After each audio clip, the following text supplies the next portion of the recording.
everyone. Welcome back to Open. I'm Rhina Valentin, your host, de Café con Leche. For the next hour, coming to you from BronxNet Studios, inviting you to get social with us online. Tweet us and follow us on Instagram at BronxNet TV or like us on Facebook at Open BronxNet Television. And of course, don't forget, while you're there, follow me on Twitter, FB, Instagram, Insta Stories, and LinkedIn at Rhina Valentin.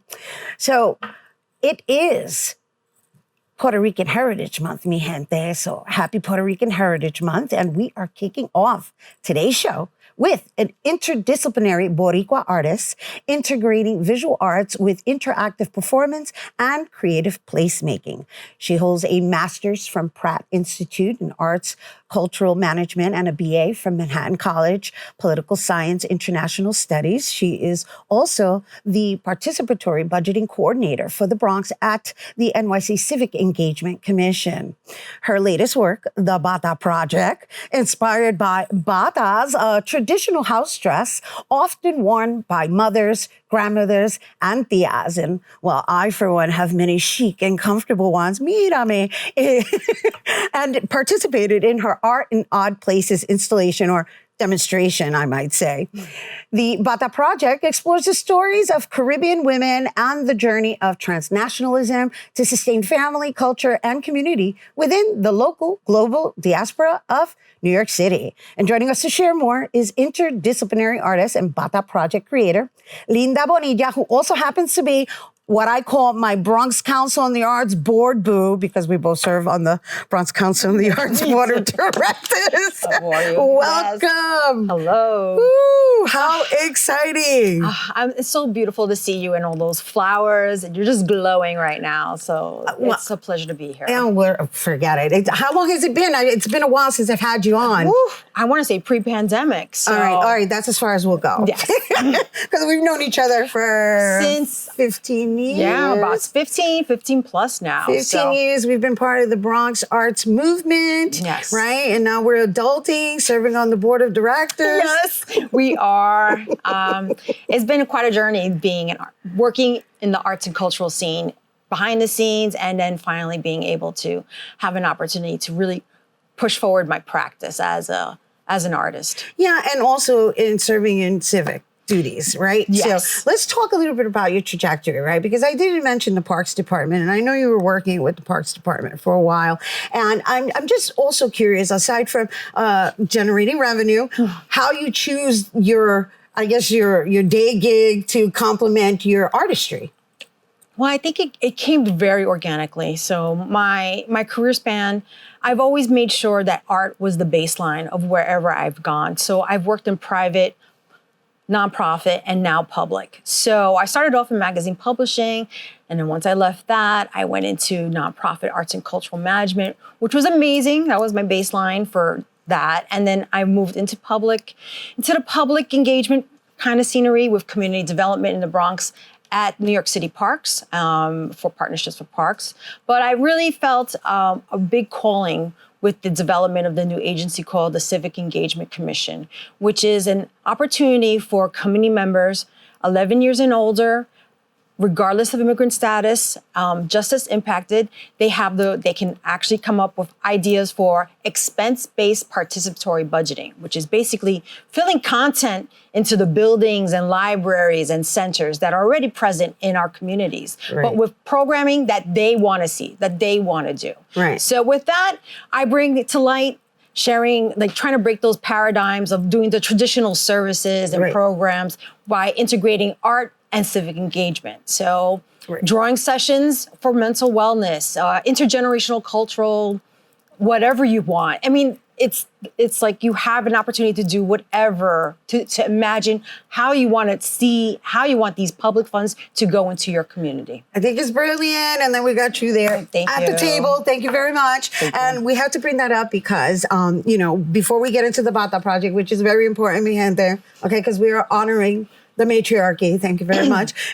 Yes. But before we even talk about that, I also wanted to talk a little bit about the arrangement that you had with the Department of Transportation and the Bronx Museum, and how you were able to design this Boogie on the Boulevard so that there's a full understanding of how we're able to cleverly fund our art. Right. And so thank you for that. And elevate our community. Absolutely. Well, that was a project that I had done working at the Bronx Museum, and it was the inaugural open or weekend walks in the Bronx. So we're going way back to 2014.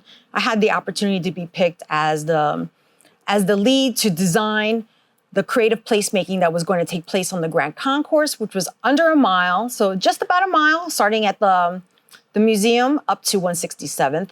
And I felt that because the concourse is more or less the central part of the Bronx, I felt like there's a big need to really engage folks from all neighborhoods to travel centrally with activities that will relate to them. Right, and honor the diversity. We have to implement that, because I know you had Barati, who used to work here at BronxNet, doing her Bollywood. Absolutely. I made sure that the marketing, we had it printed in 9 languages. We just wanted to make sure that people from whatever neighborhood, people as diverse as we are, we do get into our little silos. So the intention was to bring people out with arts, culture, civic engagement, health, and just well-being, and just being out on the concourse. Together. Being together, yes. Right? So this is a wonderful segue into what we experienced, because I got to experience this with you. Yes, you did. Right? This concept, first of all, I'm a big fan of that. And I think it needs to be like an annual get-together of some sort, right? I know you're just launching it, and you did a weekend with the Art in Odd Places. Yes. Right? The Art in Odd Places Festival. Yes. It was the Bata project. The origins of the project was very organic. I don't know, and it was spirit, it was ancestors. I've had the privilege of being able to travel back and forth to see my family and stay with my family, just growing up biculturally. Was it La Guagua area? So what I did was I did that. And so when I was there, I just got really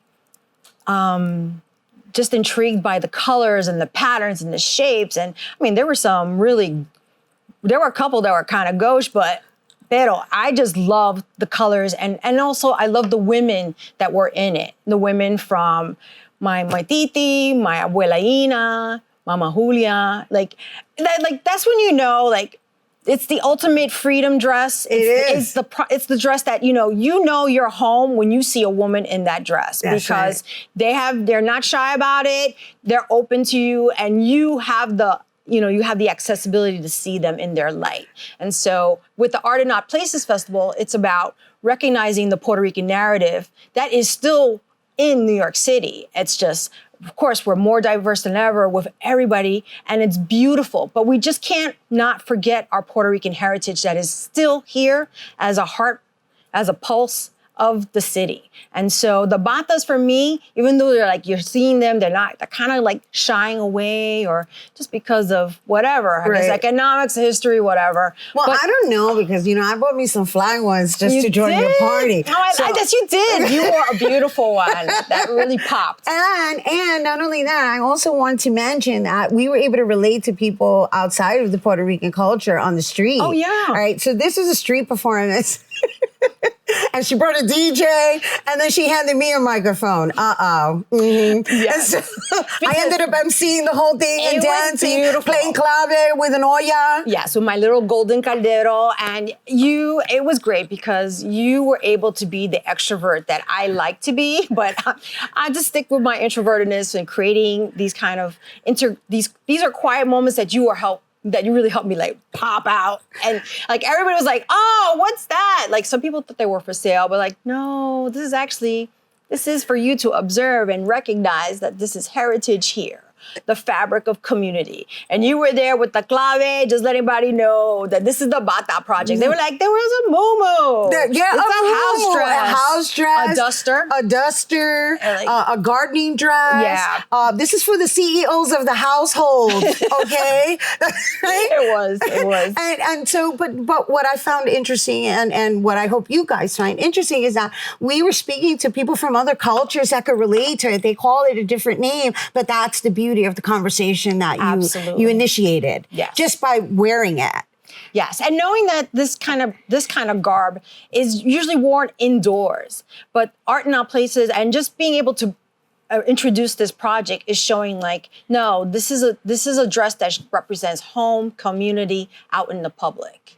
And there are women that wear the batas to the, to do the marqueta stuff. So, Right. I mean, Well, listen, I'm sorry. The pandemic brought batas back in style as far as I'm concerned. Yeah. And I know we're post or allegedly post-pandemic. Correct. I don't know, but the fact that you're creating this practice of just exercising that sense of freedom. I mean, the truth of the matter is that you don't have to wear anything on the bata. That's true. You can too, I mean, seriously, it's up to you. And you've seen I know historically, there's memories of like fajas and everything, like slips underneath. You see all the transitions of like how every decade wore the bata and what was underneath. That was fascinating. And then bringing to light, I had Anna Rockefeller come to. She was there with her bata, and she was like talking about her history with the bata, and then having other artists come and stop by to be like, oh.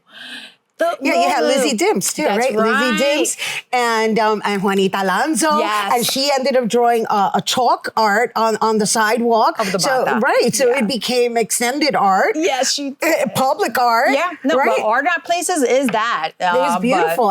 But before we go, we have to talk about these batas, or give us a little background. Because I know you have some sentimental feelings about certain ones. We can't go into too detailed because we don't have that much time. Of course. And I want to make sure that people know that there's a bata project event coming up as well. Right. Because we had an unusual fall season, like one of the days were cut. So this inspired me to continue the Bata project. Thanks to you for pushing me along. But this dress right here, I have my board boo. So this is my mother's bata that I have pictures documented of her wearing them. It was like her birthday. She was blowing out candles on a cake. This one too was also hers. The one you're wearing was hers. She never wore that one, but I just like. I feel special right now. I just want to say that you chose to give me a bata to wear. That was your mom's. Absolutely, because so we're sending her light. Yes. Can we? Her full name? Oh, Milagros Bonilla Roman. Milagros Bonilla Roman. We are sending you light through these batas. Oh, she's excited. I can feel it.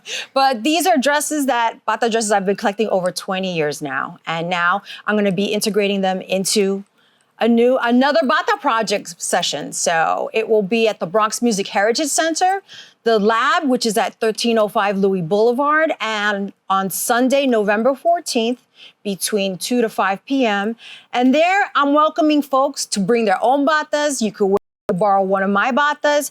The goal is to share your story or learn about the bata and how it connects the fabric of community together. And then also... and you're going to have music? Yes. Right? Yes, He's going to DJ Pagan Sounds will be in effect, along with some light refreshments and food. You have to register through the Eventbrite, which is available in my Instagram as well as Facebook, because space is limited. And we also want to make it intimate. These are vignettes. These are charlas that are really going to bring people together to talk about. And I really want to make this intergenerational and diverse. So bring your bata out. Yes. Oh my gosh. That's a great way to do brunch on a Sunday, mi gente, right? We need to plan to do that. Yeah, we just started another one. But for now, we're going to thank Leenda Bonilla, interdisciplinary artist and Bata project creator. Me and Mana, my board, BCA board boo. The next chance, once again, you guys to participate and be part of the Bata project is set to take place on Sunday, November 12th at 2 p.m. at the Bronx Music Heritage Center, which is located at 1303 Louis 9 Boulevard in the Bronx. For more information, you can visit leendabonilla.com, and you can also follow her on IG at leenda.bonilla. All right, stay tuned. More open when we return.